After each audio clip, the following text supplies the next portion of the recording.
Hello, welcome to a very special episode of Purple Insider. You asked, and now you shall receive. Courtney Cronin from ESPN.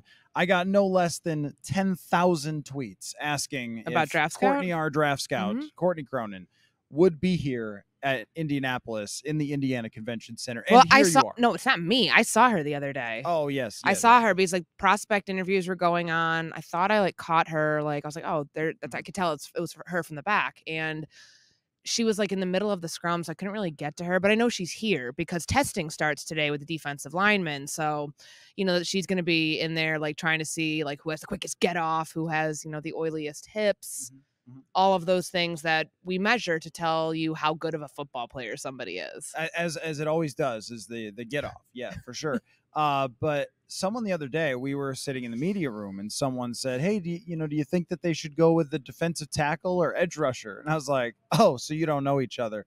You don't know that this is a 3-tech girl. Yeah, was the time before the Jalen Carter stuff became news here in Indianapolis.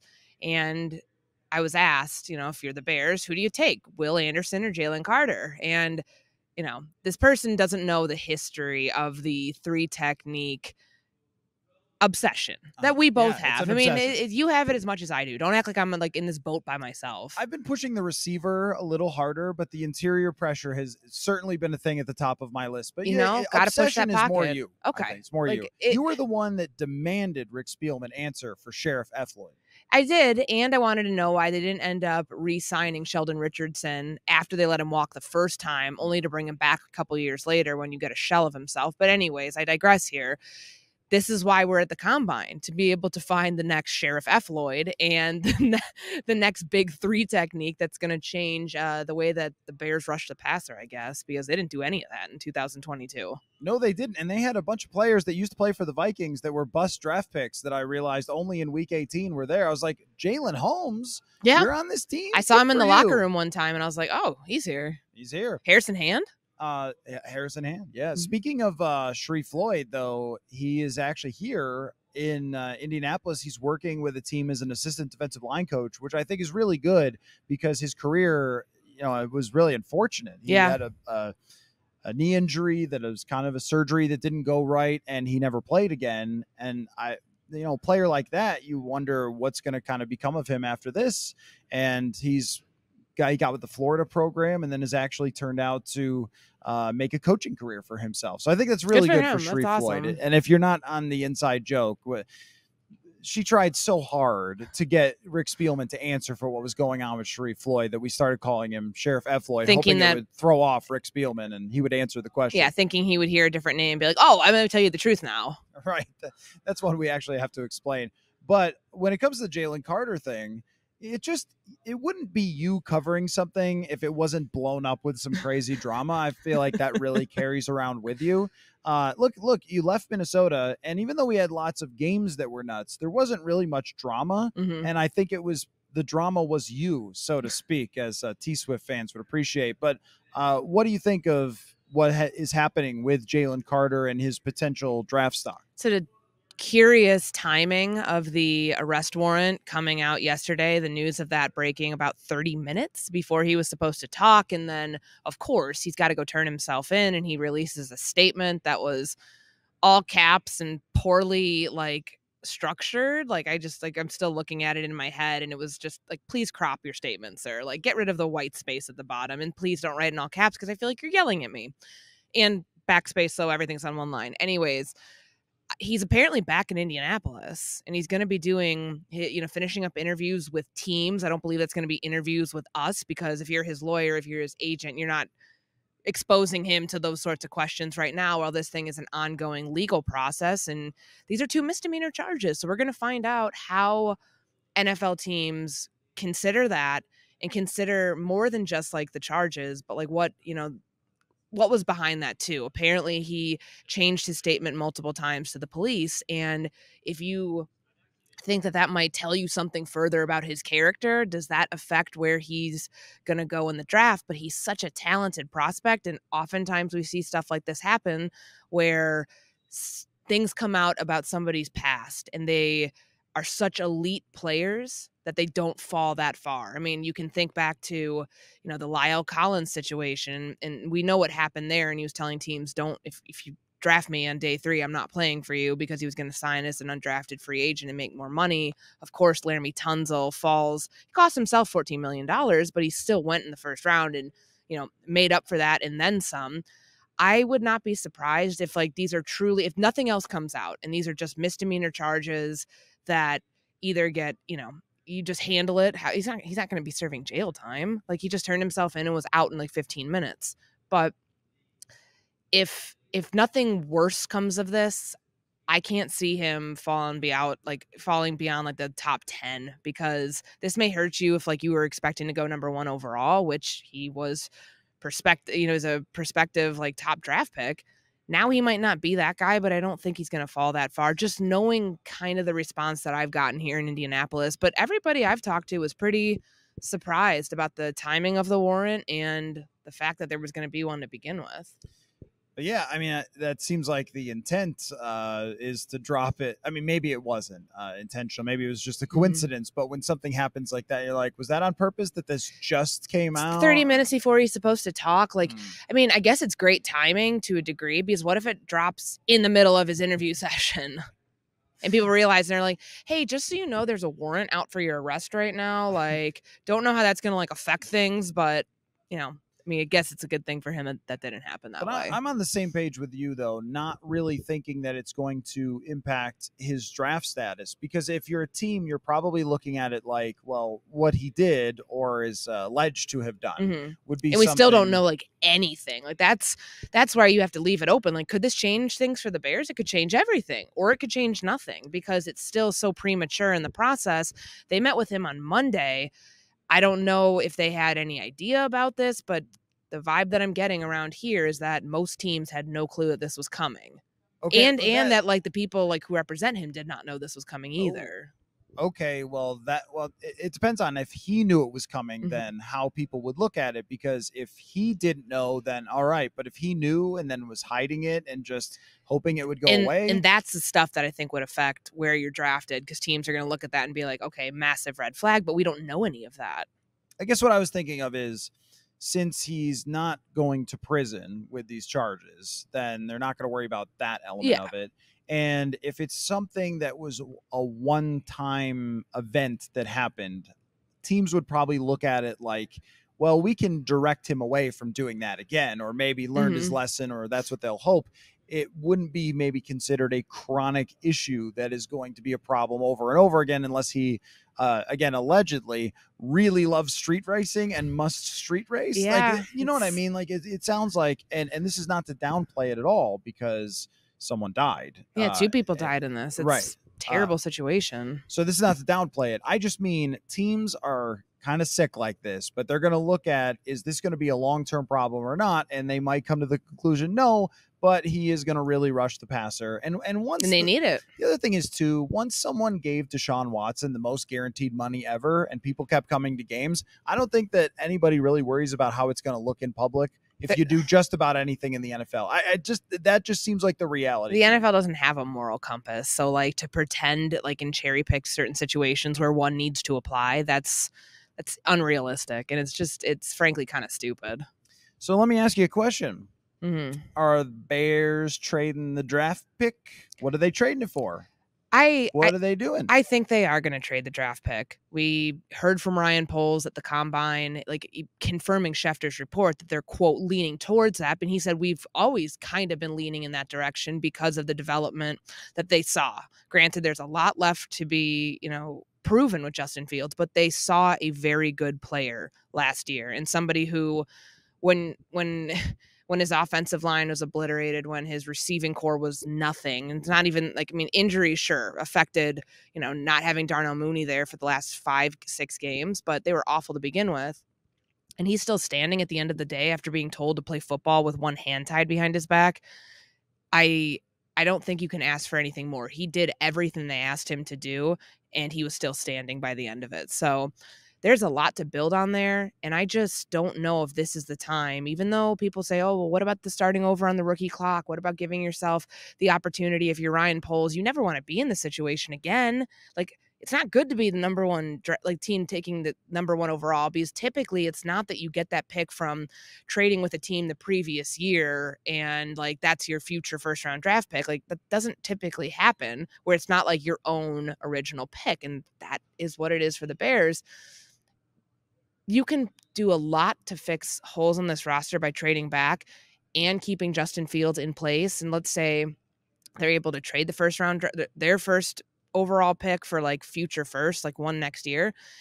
If Fields doesn't work out, then you're back in, maybe not drafting number one overall, but you're in the top 5 maybe, and then you can go get a quarterback next year. I just don't think it's the time right now, because if you trade him, if you move on from him and he ends up starring somewhere else, finally having it all come together when pieces around him come together, that's going to be a big miss for this franchise. And they've had a lot of misses at the quarterback spot. What they have here is, and I think philosophically it's okay if they trade him. But of course, that's not my reputation as a GM like it is for Ryan Poles. But they also do have some parachutes here that, like you said, if it doesn't work out and they add receivers and linemen and everything else in free agency and they give him a good team and you win 5 games because he can't throw the football well enough, even when he's given all these things, then you draft someone next year and you move forward. And the odds of someone next year being good are probably equal to what they are for any of these guys. We always fall in love with every group of quarterbacks going into the draft, but there's going to be dudes for next year too. Sure. There's already 2 that we're kind of sure of, the North Carolina guy and Drake May, Caleb Williams. Right. But there will be more. There's always more quarterbacks that are coming in the draft. So they could do that, get one of those 2 guys or somebody else that they love if Justin Fields blows up. The thing, though, is we're almost painting it as if Justin Fields will either be like yes or no.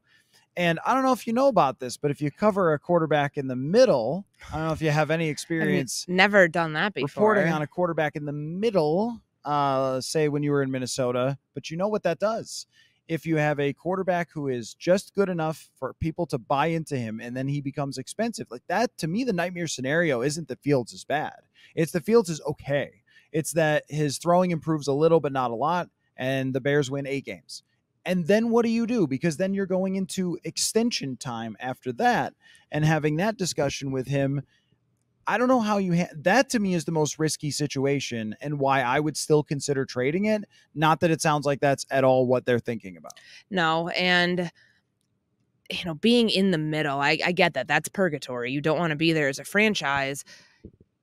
But they're still like the fortunate thing for them with Justin Fields is, let's say year 3 doesn't pan out great. He's still on his rookie deal. You don't have to bring about like talks of an extension in the near future. You can still operate within the confines of your salary cap, upgrading around him. And if he's not the guy, you move on from him in a year and you still have pieces in place for the next guy that might have a chance to, come here and do something with the quarterback position. But the support that guy gets from everyone in this locker room, defensive side of the ball, offensive side of the ball, and how the Bears have talked about him and just the competitive, I think there's something to be said about keeping a team together in like the midst of a 3-14 season where everything's falling apart around you. And, to be able to go out there week in and week out and do this and make sure that, you can field a team for 60 minutes every game, that's not an easy task. And so I look at that. I look at Justin Fields, the role that he played in that.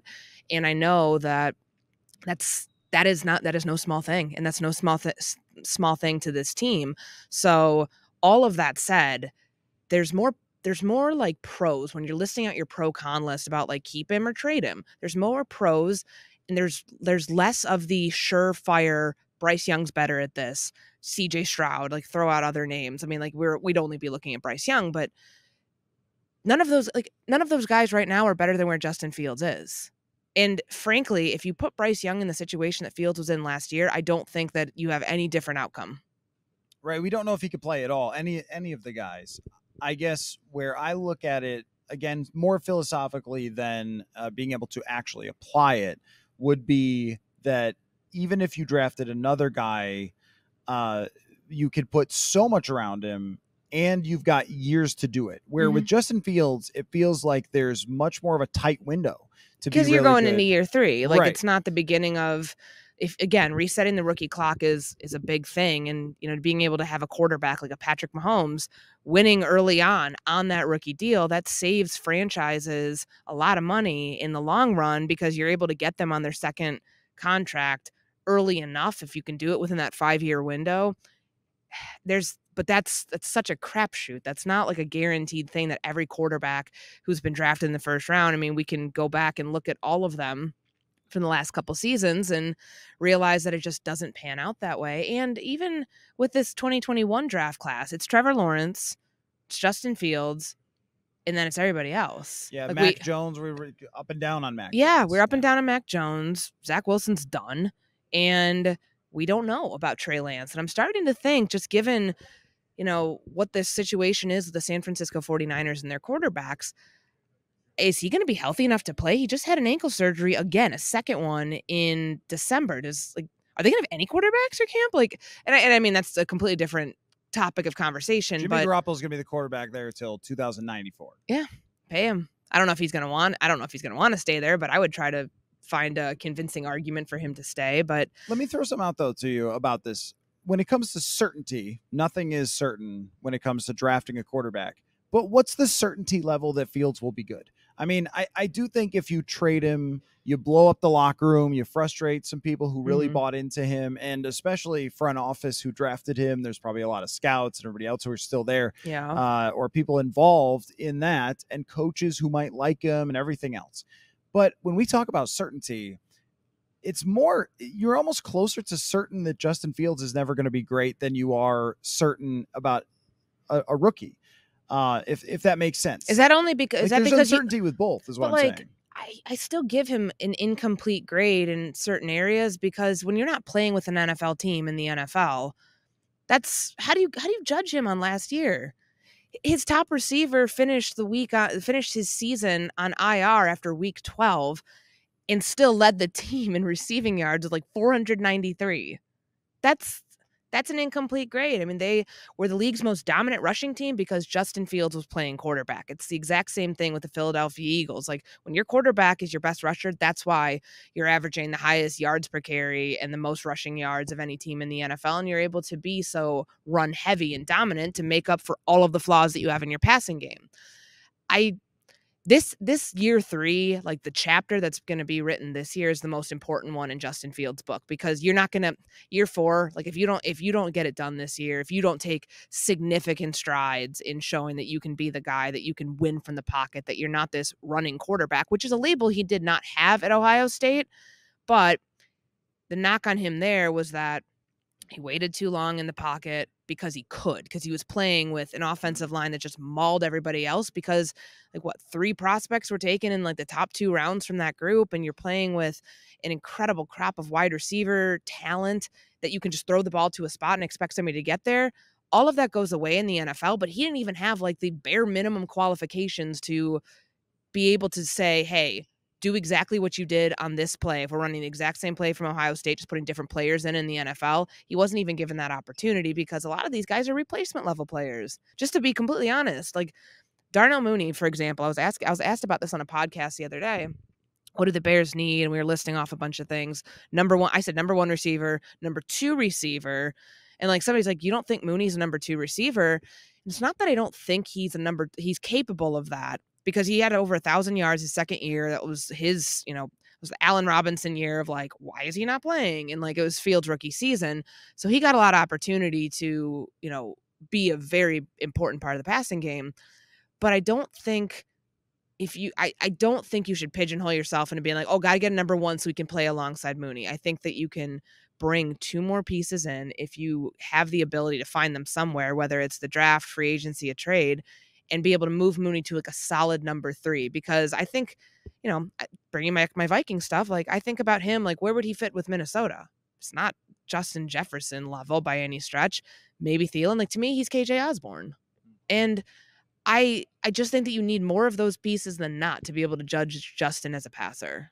And I definitely buy that the receivers are a major problem. And, Josh Allen tracked this way where before he had Stephon Diggs, he was not as good of a passer. And then suddenly, magically, he gets a receiver who's open all the time and throws it to him every play. And it works out a lot better. So just get somebody to throw to, multiple people to throw to will help. The thing that would concern me more than anything is that he gets sacked all the time. And I don't know how much. And some of those are on him. Change that. I don't know how easy you change that. Now, Joe Burrow did, but that's Joe Burrow, who is a great pocket quarterback always, and maybe just realized that he can't make a play on every single drop back. But it's really disturbing how much he holds on to the ball, and it's oftentimes not even trying to run. Like Russell Wilson used to get sacked a lot trying to run, and he would get like a 2-yard loss and it's a sack. It's like doesn't see where to throw the football and then just get sacked. That in my mind is a really disturbing trend. Even if you have good wide receivers, yes, if they're open more often, you can get rid of the ball. But guys who get sacked a lot, they tend to continue to get sacked a lot. And that's been, when we talked last year, when the new staff came in and they worked on things with Justin, like the immediate thing was his timing and his footwork, because this offense, this scheme is a rhythm and timing based offense where everything has to, like, they changed his drop back. Like he used to drop back, I think, with his right foot in front. Now he drops back with his left foot in front, and it's all based to timing, like it's based on timing up with the receivers' routes. It's, you can go watch like how Aaron Rodgers did it, how Matt Ryan did it. Like a lot of that stuff's similar because it's all effectively the same offense. So all of that, then like the next step is, all right, how do you get rid of the ball faster? Do they need to block better for him? Do his receivers need to get open more? Or does Justin need to get rid of the ball faster? And it's yes, all of that. And I track the numbers on this. Like, so week 7 was after their mini bye when they lost to Washington, and it was just, a terrible game. They had a chance to win at the end, and Mooney bobbled the ball at the goal line. He cut down on his time to throw in season. There was a stretch from like week 7 to like week 10 by like 0.25 seconds, which I was just flabbergasted about. And some of that has to do with, how they move the pocket around and like, sliding the protections, all that. But I was like, all right, well, he can do it. Like there's ways to, when you don't have the talent, to be able to adjust from a schematic standpoint to help him in those situations. But then the numbers started to go back up again, and then they kind of leveled off a little bit. So, I mean, that's their biggest thing, is getting him to get rid of the ball faster, because him and Russell Wilson right now lead the league in like the longest average time to throw between the time the ball is snapped and the time that you like make a play. And like he leads the league in time in the pocket. And a lot of that's just standing around waiting, not trying to like simplify what he's doing, but you're waiting for things to develop downfield because you don't have the trust there yet to make the play before anticipate making the play before like you see something open to do that. And one of the things that great quarterbacks do is they know when something's not going to work. And it seems to me from watching him like he's not sure when it's a route and it's running into a coverage. Mm-hmm. It's like if you can say, oh, that route's not going to work, on to the next route. So you go 1 to 2 to 3. It's like 1 to, come on, 1. Is it going to be 1? Oh, no, 2. And oh, no, I'm sacked. And with him, the difference with him and Russell Wilson, too, because I think Wilson does have some elements of that where we saw Mike Zimmer actually succeed against Russell Wilson sometimes. But where Wilson would scramble and then make a play through the air while scrambling. I also don't see a ton of that with Justin Fields. It's like if he's running, he's one of the best runners in the league, maybe one of the best runners ever as a quarterback. But he will run if he chooses he's going to run, or pass if he chooses he's going to pass, but not, oh, I'm going to run, but, oh, I'm going to escape or move around. There's very few quarterbacks who can do it, but I don't really see that with him. It's either kind of I'm running or I'm passing, and that's the choice, and that's how it's going to go down. And I think that these are kind of concerning things, but I'm not sure, like anybody else, if they are going to trade down, what is the trade? So I ran through a bunch of scenarios with draft sims, more or less. Like they weren't like our usual draft sims where we're, they just could like, never be, 5-round mock on a Tuesday. Why not? I haven't gotten there yet, but like Draft Scout and I talked about it recently that's going to be our priority the next month after we get done with the offseason stuff with Combine. But I looked at 3 teams, the obvious ones in the top 10, Houston, Indy, and the Carolina Panthers.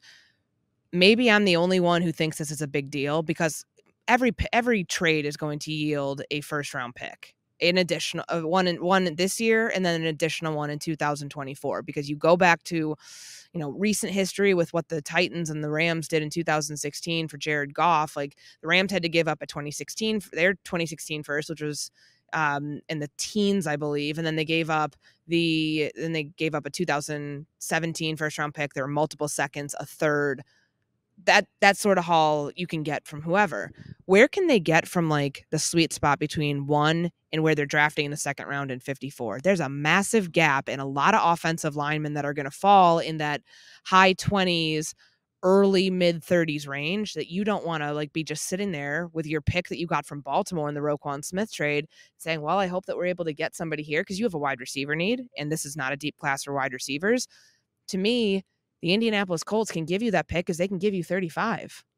They can give you their pick at 4, and you can move down, get what you need to be able to like start, stockpiling for future rounds and other areas that you want to attack. But getting that sweet, like giving you something between where you're drafting, let's say they're drafting at 4, you're still not wanting to wait 50 picks until your next one. And now we can all look back in hindsight and say how bad the Chase Claypool trade looks, because that was their own pick that they ended up, which is more or less a first round pick because of where it fell in the draft order at 33. Like, it's not a good look that you don't have that sort of draft capital to do something with it.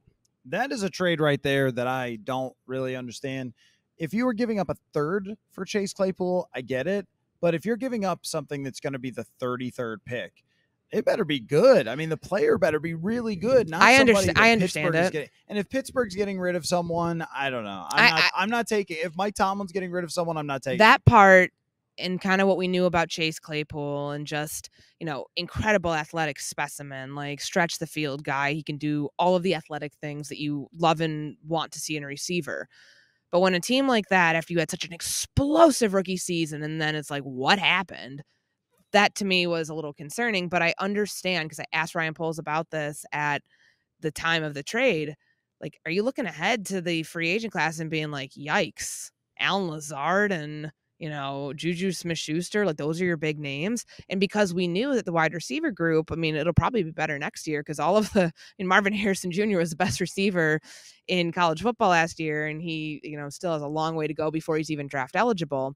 We knew that this group of receivers was not going to be last year or even like the 2021 or 2020 class. Like, that's just the anomaly, because the receivers and the spread offenses in college have bred such great talent, where on day 3, you can be comfortable getting somebody in the 4th round and saying, hey, you're going to start. That's not the case this year. So I understand why at the time they felt they needed to do something to get a better evaluation on Justin Fields in the now, and looking forward to 2023, saying, well, if we don't get somebody to like our pickings might be pretty slim in free agency, and we're not able to actually do much at all. Yeah, that one was just the price too high and the guy too risky, I think. And they learned their lesson with that, where like he's eligible for an extension this offseason. He's sure as hell not getting it until he does something. Yeah. Oh, it should be that way for sure. And not being able to fit in, they're going to make a lot of excuses. They're going to say, well, yeah, playbooks and so forth. And he didn't have training camp. But TJ Hawkinson came into the Vikings and dominated the first game after like 4 days. There is something to be said about how complex this route tree is, but that's an excuse for like 3 weeks, in my opinion. Well, and also tight end is more complicated than receiver. Yes, you're blocking a lot. And right. I mean, Chase Claypool did say that he really does like to do that. And they had to rely on him for some of that, because if you're not doing anything else, you got to find some work somewhere. Yeah, I just mean we've seen a lot of players, Christian McCaffrey, get traded in the middle of the season. I mean, Baker Mayfield going to the Rams, and right away it seemed to work. So that's... There's no excuse. There's no excuse. You're going to be the top target there. You should find a way. It's a bad trade that's probably going to blow up in their face. But I think that the Raiders should be on the radar for this. I wonder if you're the Colts, if you just feel like you're going to get a quarterback there anyway, or if Jim Irsay is saying like, oh, I want this guy. He likes the Alabama kid. Yeah, because what often happens in the NFL is that the owner falls in love with some prospect, and then that's why the team picks them. And, that might be the case for any of these teams. I also think that Jim Irsay was trying to drive the price up for Houston. He's dumb as a fox. I think he knows what he's doing. in some cases, well, dumb as a fox too might be Jeff Saturday because they're drafting fourth and they're going to get a quarterback. What are you feeling about the Vikings? I know that you keep one eyeball in the division. I sure do. We've reached a place that we were at in 2019 going into 2020 where you feel like everything is in flux. And at that point, they decided, no, it's not. We're just going to keep doing a lot of the same stuff. I've gotten the feeling from Kevin O'Connell and Kwesi Adolfo-Mensah that they understand some people aren't going to be here, who have been here for a long time, and all the people that you covered. I don't know who it's going to be, though. But it's an interesting place, and it was interesting to listen to them talk of like, yeah, I'd love to keep everybody from last season, and it was a special season, but that's the reality is that we might not be able to. We've done this song and dance before, and coming to the combine where they talk about they want to keep everybody, but they can't. And I look at this situation with Minnesota and think we play this game all the time. This is what they should have done this year. This is what they should have done this year because, Kirk's not signing another 1-year deal. I think he thinks he's got one more big contract in him, whether it's, 3 to 4 years, who knows how much fully guaranteed, not whatever, but he's going to look at it and say, I got you guys to the playoffs last year. I won you all these 1-score games. And I'm not taking a discount for that. But this is when the bill comes due for all of the salary cap issues that always seem to pop up with this team. Like, Dalvin Cook's not taking a pay cut. I can promise you that. He's going to end up going probably have to cut him and then go somewhere else. Adam Thielen is paid a lot. And at his age and with the injury history and everything else and him kind of taking losing a step. Like, that's just is what it is at 32 years old. I would not be surprised to see. I mean, that's a foregone conclusion in my mind that he's no longer there. Oh, Thielen? Like, yeah. And what do you do with Danielle Hunter? Can you pay him $29 million? Eric Kendricks, you're playing a 3-4. You're too small. Like, well, can we talk about Thielen? Because I feel like it's a hot take. Yeah, you think he's not going to be here. I don't think he's. Do you think he's going to take a pay cut to stay? Well, you can restructure. And save how much? Nobody loves restructuring like this team. I think it kicks it down to maybe like 11 or 12 million, which still might be a little much considering his role. But this was the interesting thing about Kevin O'Connell yesterday when we asked about Thielen. He sort of layered into his commentary the idea of role and target share and things like that. And it just seems that Adam Thielen might not want to take that back seat as much as he did this year. I don't think he liked that role this year. Did you ever get the vibe that he was okay with it? No, I mean, he never said anything about not being okay with it because they kept winning games. But at some point, if you disappoint in the first round, everyone's going to look at like, wait, I didn't get mine. I think that with their offense, I wouldn't have done anything different. I would have thrown the ball to Justin Jefferson also. That would be my plan. Oh, of course. It's I consider myself a brilliant football mind. Throw it to the best player. But with Adam Thielen, it's just he's spent so long in his career of being 1B or 1A to Stephon Diggs or Justin Jefferson, and now that's just not going to be the case. And asking pro athletes to live in reality is always hard because a lot of them don't. Like, they think, no, I've still got it. I'm still open. They watch the tape and say, no, you should have thrown it to me there and all those things. But that to me is the bigger conflict than the money is if he just wants to go somewhere else to be wide receiver 1. I have some bad news. I don't think he's going to be that anywhere, but I don't think he's going to finish his career with the Vikings. I think he will end up somewhere else on a different team because I think they're going to have to start tearing this thing apart. This is going to be the time where it has to be done because if you still have to pay the quarterback because you keep putting yourself in purgatory with his contract situation and the 1-year extension last year, then this is what you're going to be dealing with. And what about Harrison Smith? Like, think about all these not ancillary, but like think about all these other pieces we're talking about that haven't even been factored into the overall equation. And they're in a really tough spot because what happens like, let's say they do a tear down and like all the veteran players from like the last like 5-6 years end up gone or somewhere else. Does Justin Jefferson want to sign an extension here? Does he want to sign an extension on a team that's going to be dealing with, a lot of, turnover the next couple of years in a situation where they might not be good? It certainly stood out to me that they made no bones about a couple of things with Justin Jefferson. They were saying, Justin, please, please, please sign your extension. I want you here. We love you. Mm-hmm. And also talking about how they're going to keep him in the loop, that he's going to be part of the discussions and all those things. They're doing everything they can to convince Justin Jefferson that he needs to sign an extension, which they should. And I would guess that he wants to see it first, see how it plays out, see what the landscape looks like. Now, you brought up Danielle Hunter. What would you do there? We know that last year did not work out with him and Zadarius Smith. So it was a foregone conclusion that someone was going to have to go first. And with, Smith and all that we know, at least right now, about what's at hand there, that's not surprising. I don't think they can pay Danielle, though. If he's going to be set to make in that $29 million range, which he's earned, I don't think it's going to be in Minnesota. Not with how much you have to pay the receiver, not with how much you potentially have to pay Cousins if you keep him.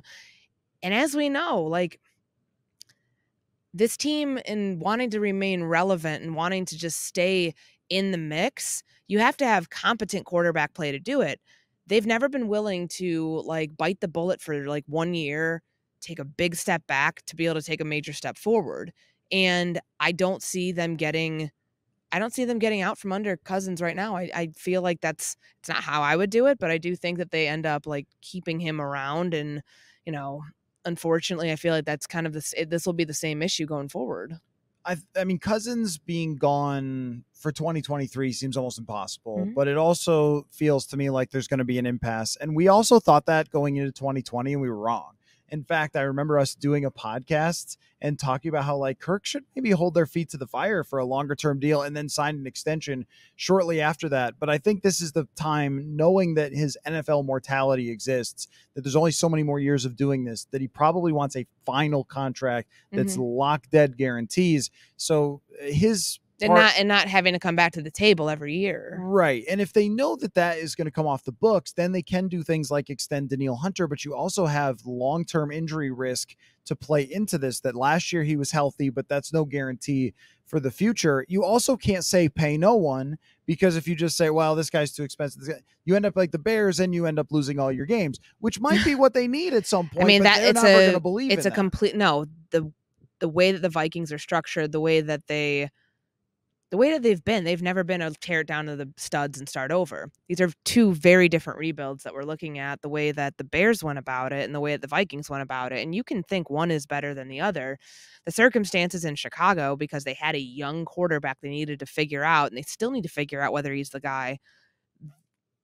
They weren't going to keep pieces around that aren't part of their long-term vision. If you are risk averse, it's not the move for you, but it's boom or bust. And if that thing pays off, then all the suffering that you had of the 3-14 season and everything else that comes with that ends up becoming worth it.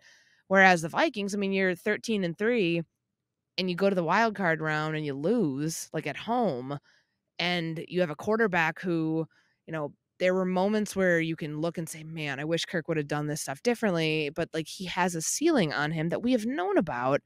He's been very good throughout his career, but can he elevate the team? Nothing's going to change because of the play caller and because of anything else. That is what it is. But I just don't see it's short-sighted to think that this is going to get any better for him, because the team around him is going to get probably pretty worse. That's exactly what I was going to say, is when it comes to the roster for next year, you would be hard pressed to convince me that it will magically be better in overall strength around him than it was last year, that it will be in total better. Now, you could play better defense. You certainly can. But also there was a lot of good health for them last year, and a lot of things went right as well. And you're never going to avoid having these weaknesses. But if you lose Harrison Smith, you lose Adam Thielen, these were effective players, where they weren't all pros or Pro Bowlers like they were in the past, but they were still, very good players. And if you lose them, then you have to replace them, and you don't always do it better, as we saw in 2020. So I don't know. I think these next couple of weeks are really going to chart the course there. I did want to ask you and mention before we wrap up that you now have a weekly show on ESPN Radio from 6 to 9 a.m. Central Time. Aren't you so glad I live in the Central Time Zone? Not a coincidence, folks. No, it's not a coincidence. From 6 to 9 Central Time. But AM. AM, yeah. So the early 6 to 9. Right. So if you're waking up and it's 6 or 9 or somewhere in between. Well, I hope you wake up before 9 because then you'd miss the whole show. Yeah, you don't want to do that. So that's going to be on ESPN Radio every week. Congratulations on Thank you. That. Also around the horn. What else are you doing with yourself? Because every time I see like something that you're doing on Twitter, it's TV, radio, and you're covering a beat, which is already enough work. Like, do you have time to do stuff? You live in Chicago. I know. For God's sake. It's been a whirlwind year, and I think about that every time I'm like walking through the halls of the convention center in Indianapolis, because I started on the Bears beat. Remember last year I like wrote this like X's and O's heavy, here's what Kevin O'Connell's going to adapt from the Rams scheme like into the Vikings offense, and like Mike dropped on my way out, and then like by Monday I was starting like on the Bears beat at the combine last year. And just like my own little like 1 year memory lane thing of thinking about the storylines. Like I went back like over an old email last year, like, did I really know what I was talking about? Like the storylines of this team, but like it just how much it's changed, whether they were going to keep Tariq Cohen, whether they were going to, try to find some common ground, or like, the new regime was going to try to fix things with Allen Robinson. Like it feels like that was 20 years ago, but it was like just over 365 days. So it is wild to me to see how much I packed into this past year, but I wouldn't change it. Like there's been a lot of good that's come with this move for me, and I'm excited because I'm going to have a bigger space in the local market too with ESPN 1000, who I do work with in Chicago. We're now the home of the Bears. We can now talk about it openly because March 1st yesterday was our launch date on that. So it's really cool to me to have the presence locally with ESPN 1000 to be able to continue to build my Bears coverage, like all-encompassing beat coverage. I really like it. You know who you just reminded me of? Who? Mike Zimmer. What? Let me tell you why. Because when no one's ever called me that before. No, well, there are some similarities that both of you can be quite aggressive, but and blunt. But so one time, our friend Brian Murphy did a feature story on Mike Zimmer, and he asked him, Mike, if you weren't coaching football, like what would you be doing? And Mike said, coaching football. Like that was the long answer. He's like, well, I don't know, like maybe high school or college. But the answer was if you weren't coaching football. So I just asked, like, so what else are you doing? Like, what else are you doing in Chicago? And you're like, football and like covering football and radio and more football. And there's another radio station and we're also doing football. That was literally your answer. Like, do you walk by the lake? It is an unbelievable city. No, it is. I know there's jealousy with Minnesota and Chicago. Don't be jealous. There shouldn't be. They're two different places and both are equally awesome. But Chicago's great. And I mean, I'm from there. Like, I'm excited for the summertime this year because to watch more football. Is that what you were just No, I was not. Don't put those words in my mouth. I'm excited to like get out and like explore a little bit because last summer was like, I get done with mini camp and then I'm between there in New York all summer doing First Take. And that was an incredible opportunity. And I really enjoyed being able to fit that into my schedule and learn all of that. But it also came at the expense of not really getting to explore Chicago as much. So hopefully I'll have some time to do that after the busiest offseason known to man because my team has like 25 needs. So I know. And when you're talking about number one, that trade down could come at any time and you just really don't know what's going to happen. If it doesn't happen, takes over your life a little bit. Pohl said something the other day. I just don't know if I see a scenario for them to trade it before unrestricted free agency. I don't see that being possible, but he was talking about the benefit to them if they could do that, because sometimes you get players in those trades. And of course my mind was like, oh, is Carolina going to like package number 9 and Brian Burns and a few other things for number 1? I would be all for that. If you're Chicago trying to like get young pieces in that can be part of what you're building, that's a great place to start. But it's going to be busy. Like whenever they trade this thing, like I basically have my phone on me, it doesn't leave my side from now until the end of March, because when we saw this happen on that Friday in 2021, when the San Francisco 49ers, Miami Dolphins, and Philadelphia Eagles just blew up the draft order, that was on a Friday afternoon. And I anticipate that this sort of thing will happen kind of around the same time. You just did it again. Like you were talking about, like, well, I want to see more of Chicago, but then like, what if they trade somebody? You knew who I was when you recruited me. So yeah, to be our draft scout. Courtney R., our draft scout. Well, I'm going to make some trips to Chicago in the spring and summertime. I promise we don't just have to watch football. But the last time I was there, we watched football. There was a effective playoff game going on between the Titans and the Jaguars. If the Titans and Jaguars are playing, we're going to watch. So that game decided the AFC South. Like that, you act like that's not an important thing. No, it is. I'm not saying it's not, but old Ryan Sandberg is there in Chicago. You got your Sammy Sosa, my people still playing. Yeah, so maybe catch a ball game. I've never. I'm gonna go to. We should do a Cubs game this summer. I went last summer for the first time in forever, and the the renovations to the stadium are really nice. It's just pricey. Yeah, the thing with and this is not very expensive. It's not a you problem, but it is a tall people problem. The old stadiums, they just have really cramped seating. And I've heard that that's an issue. But then the bleachers, they cost more because everyone wants to sit in the bleachers and get a sunburn. It's like a touristy type of thing. But they can have the bleachers. I'm not a big bleacher person. We'll do that though. We'll actually get you away from football for just a minute. I got to get you away from football. You have like 69 podcasts. It's true. Well, it says the person starting a new podcast with the Bears. It's true. And has a show 6 to 9 a.m. Yeah. I feel it's like, no, you're more football. No, you're more football. Anyway, well, we're both very football and very pleased to have you back. I'm sure everybody enjoyed every time you're able to come on, and I can't wait to be on your podcast. I know. I'm excited for that. It should be good. I should have more details on that in the coming weeks, but it'll be fun. And I mean, it's draft. Will you sing? I sing sometimes. I have to come up implement that.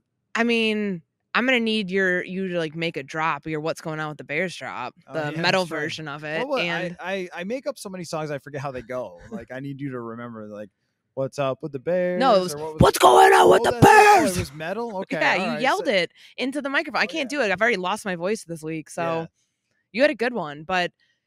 That's what's up with the Bears? That was what it was. Okay. But Draft Scout, I mean, she's excited for the next couple months, and I know that we're gonna have a good draft sim, you and I, here in the near future, which will be fun to get her out of her element for a couple minutes if she can spare some time. God forbid for us for the show because we gave her this platform. Yeah, I feel like when we draft sim, our hearts beat as one. Is the way I want to put it. Yeah, so I agree with that. Yeah. I would say that's fair. All right. Well, thanks for coming by. Of course. And making time here at a very hectic combine. And I wish for you that none of the other Bears prospective players have warrants out for their arrest. So you get some time. And we will get together again very soon. And I guarantee the next time it'll be a draft sim. So thank you, Courtney. Excited.